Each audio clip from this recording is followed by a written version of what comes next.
नमस्ते। आज हम बात करने वाले हैं इंडिया ईयू के फ्री ट्रेड एग्रीमेंट के बारे में, जिसे लोग मदर ऑफ ऑल डील कह रहे हैं। और उसी के साथ ही टर्की और ईयू के कस्टम यूनियन का पर क्या इम्पैक्ट पड़ेगा इस डील का। भारत ने यूरोप के साथ एक हिस्टोरिकल ट्रेड डील साइन की है, जो बायलैटरल ट्रेड में एक बड़ा माइलस्टोन है। इस एफटीए से बायलैटरल टैरिफ ज्यादातर गुड्स पे कम हो जाएगा और दोनों मार्केट को एक दूसरे के लिए ज्यादा एक्सेसिबल बना देगा। ये डील इंडिया और ईयू के इकोनॉमी का लगभग एक बड़ा हिस्सा कवर करता है। एफटीए के थ्रू इंडिया और ईयू अपना ट्रेड बैरियर कम करेंगे, जिससे एक्सपोर्ट और इंपोर्ट दोनों को बूस्ट मिलेगा।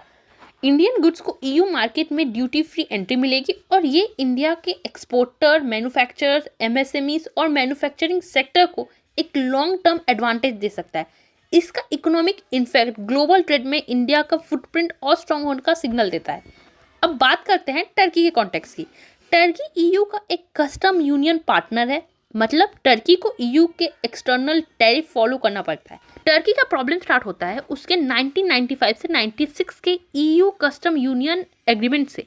इस एग्रीमेंट के अंदर टर्की को थर्ड कंट्री, अभी जो भारत है, से आने वाले इंपोर्ट्स पर ईयू का जो एक कॉमन एक्सटर्नल टैरिफ एडप्ट करना पड़ता है।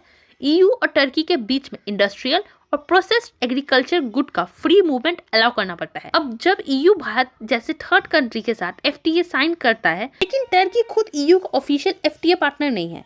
इसका मतलब क्या हुआ? इंडियन गुड्स जो ईयू में ड्यूटी फ्री जाएंगे, वो फिर टर्की में भी इनडायरेक्टली ड्यूटी फ्री पहुंच सकते हैं। ये इंडिया के लिए एक इनडायरेक्ट बेनिफिट है, लेकिन रिवर्स ऐसा नहीं होता है।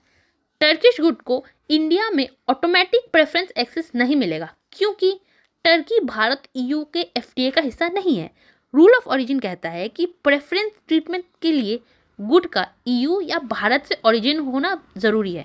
इसीलिए टर्किश ओरिजिन गुड क्वालिफाई ही नहीं करता है, चाहे वो ईयू के पोर्ट से है या कुछ भी हो, क्योंकि डील स्ट्रिक्टली भारत और ईयू के बीच में है और टर्की इस डील का हिस्सा नहीं है। एक्सपोर्टर को भारत में अभी भी नॉर्मल इंडियन टैरिफ ही फेस करना पड़ेगा।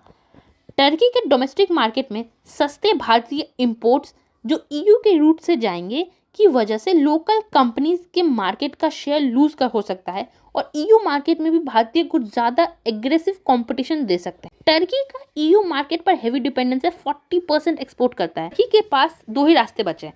एक ऑप्शन ये है कि टर्की ईयू को बोले कि 1995 से 96 वाला जो कस्टम यूनियन एग्रीमेंट है उसको मॉडिफाई कर, लेकिन इससे टर्की और ईयू का जो एक्सपोर्ट है उसको नुकसान हो सकता है। या तो टर्की भारत के सामने आए और भारत को बोले कि उनके एक्सपोर्ट को भी भारत में ड्यूटी फ्री एक्सेस दिया जाए, जैसे ईयू को दिया गया है। लेकिन टर्की के पास बिट्रेयल के बाद भारत के पास इस रिक्वेस्ट को एक्सेप्ट करने का कोई वजह नहीं मिलता है।